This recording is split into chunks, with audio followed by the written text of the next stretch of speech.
Margaret sat at her desk, staring out of the large window of her office. The soft rain was falling steadily, casting a dim light across the city. She could hear the distant hum of the world outside, but inside, it was silent. Her mind was a jumble of thoughts, and it felt like the walls of the office were closing in on her. It had been years since Margaret had started this business. She had worked her way up from nothing, pouring every ounce of her heart and soul into building something successful. And now, she was at the top, the head of a company that everyone respected. Yet, in all the success, there was a loneliness she couldn't shake. Her thoughts turned to Charles, her driver.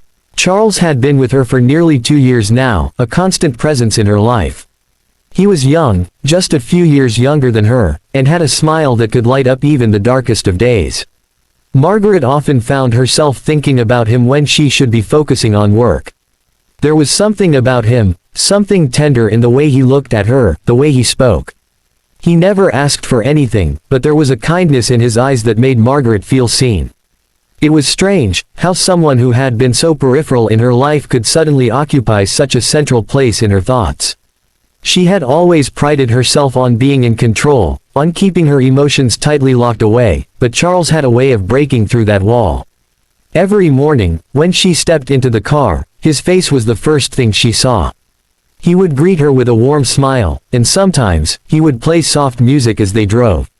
There was nothing extraordinary about those drives, but over time, they became moments Margaret cherished more than she cared to admit. She recalled the first time she truly noticed him, not just as a driver, but as someone who had become a part of her life. It had been a particularly rough day at work. She had faced criticism from a difficult client, and the stress of the situation weighed heavily on her. Charles had picked her up as usual, but that day, his eyes had been softer, more understanding. He didn't say anything about the long hours she had worked or the frustration that was written all over her face. He simply asked if she wanted to take a longer route home, perhaps to help her unwind. It wasn't much, but in that small gesture, Margaret felt something stir inside her. She didn't realize it then, but that was the moment everything changed. Days turned into weeks, and weeks into months. Margaret began to notice Charles more, how he always opened the door for her, how he would make sure the seat was just the way she liked it, how he never seemed to mind waiting for her. He was always there, quietly supportive, never asking for anything in return. One evening, as they were driving home from a particularly exhausting day, Margaret felt a strange sense of vulnerability. She had spent the entire day being strong, commanding, and focused. But in the car, with the rain tapping softly against the windows and the low hum of the engine, she felt something inside her crack. She glanced over at Charles, and for the first time, she saw him not as her employee but as a person. He was still looking ahead, focused on the road, but she could feel his presence beside her, steady and unyielding. For the first time in months, Margaret allowed herself to think about what it would feel like to be cared for, to be held without any expectations. Her eyes lingered on him, and a part of her wanted to reach out, to ask him if he could stay for a moment, just to talk, just to be. But the distance between them felt impossible. She was his boss, and he was just the driver. There could be no crossing of that line. Even if she wanted to, she couldn't allow herself to act on those feelings. She had worked too hard to get where she was to let anything, especially something as messy as love, get in the way. The days continued to pass, and with them, Margaret's thoughts of Charles became harder to ignore. She told herself that it was just a passing fancy, that it was nothing more than a fleeting attraction.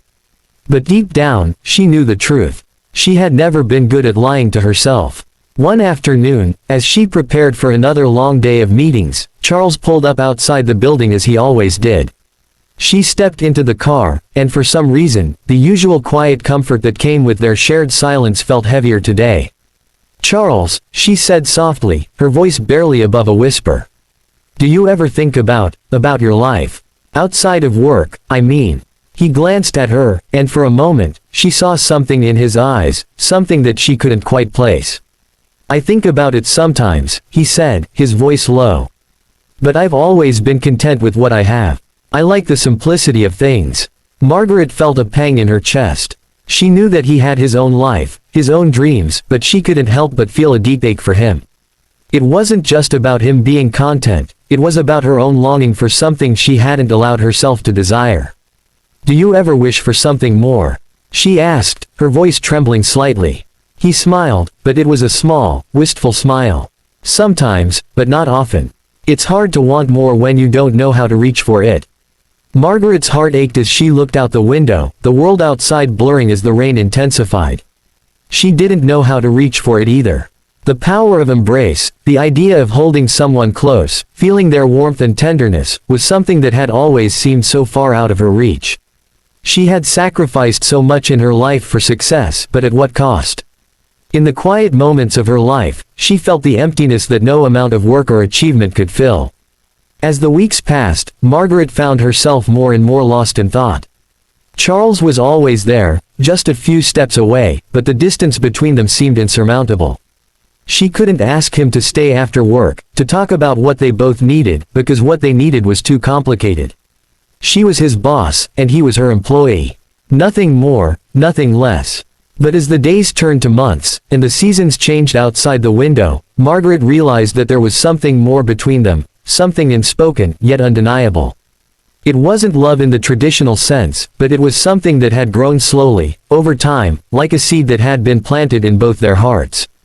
One evening, after another long and exhausting day, Charles drove Margaret home.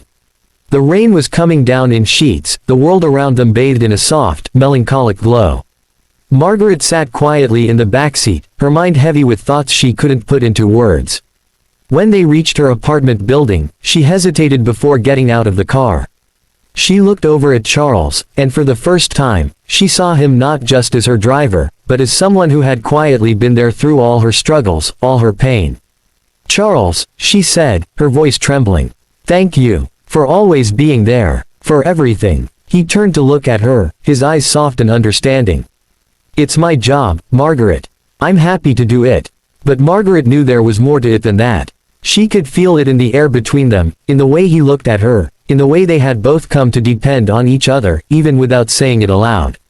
She stepped out of the car, her heart heavy with the weight of all the things they would never say. As she walked into her apartment building, she paused for a moment, looking back at the car.